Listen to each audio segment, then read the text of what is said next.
Hi friends, இன்றைக்கி நம்ம தக்காளி ரசம் வைக்க போகிறோம். அது எப்படி வைக்கிறதுன்னு பார்க்கலாம். அதுக்கு முன்னாடி நம்ம சேனல் சப்ஸ்கிரைப் பண்ணால் சப்ஸ்கிரைப் பண்ணிக்கோங்க. அதுக்கு ஃபஸ்ட்டு நான் உளுந்து வேக வச்சு எடுத்துருக்கேன். கொள்ளுன்னு சொல்லுவாங்க. அது நல்லா வேக வச்சு எடுத்துக்கிறேன். பாருங்கள், இது வச்சு மூடியாச்சு. இது ஒரு 1 ஹவர் இல்லை 1/2 ஹவர் மேலே வேகும். இப்போ அது கொதிக்கும் போது உப்பு போட்டுடணும். உப்பு சேர்த்துட்டேன். இப்போ பார்த்திங்கன்னா வெந்துருச்சு. நான் உள்ளே இருக்கும்போது அப்பா பார்த்து வடிச்சிட்டாரு. பாருங்கள், அதை தண்ணி எடுத்தாச்சு. இப்போ இதில் புளி போட்டு வைக்க போகிறோம். ஒரு பெரிய நெல்லிக்காய் சைஸ் புளி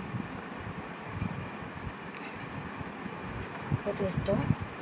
இது ஈவினிங் தான் ரசம் வைப்போம். காலைல வச்சா ஈவினிங் ஆகிடுச்சு. ஈவினிங் அந்த புளிஞ்சு விட்டுட்டு அந்த புளியெல்லாம் புளிஞ்சாச்சு நல்லா.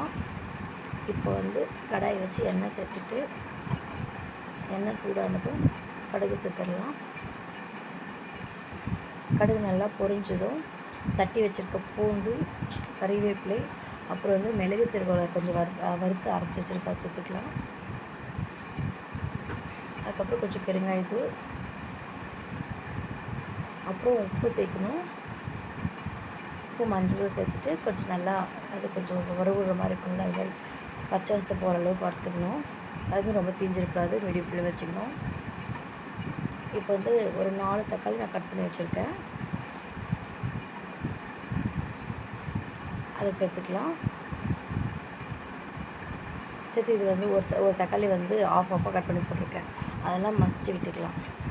வதங்க சரியாயிடும். தக்காளியோட ஜூஸ் நல்லா வர்ற அளவுக்கு வதங்கணும். பாருங்கள், இன்னமும் நல்லா வதங்கணும்.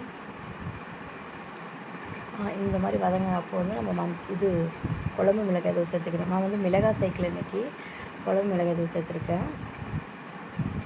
அதுதாங்க நல்லா வதங்கிடுச்சு. இப்போ நம்ம கரைச்சி வச்சுருக்க அந்த புளி தண்ணியை சேர்த்துட்டோம். சேர்த்து ஒரு நுரை பொங்கல்னு அது அளவுக்கு வச்சுக்கணும். ரொம்பவும் கொதிக்க விடக்கூடாது.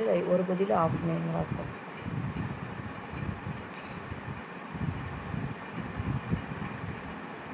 இப்போ உப்பு காரம்லாம் கரெக்டாக இருக்கான்னு செக் பண்ணிக்கோங்க.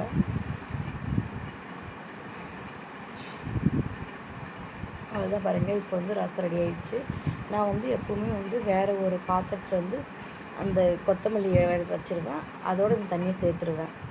பாருங்கள், சேர்த்தாச்சு. சுவையான ரசம் ரெடி. ட்ரை பண்ணி பாருங்கள்.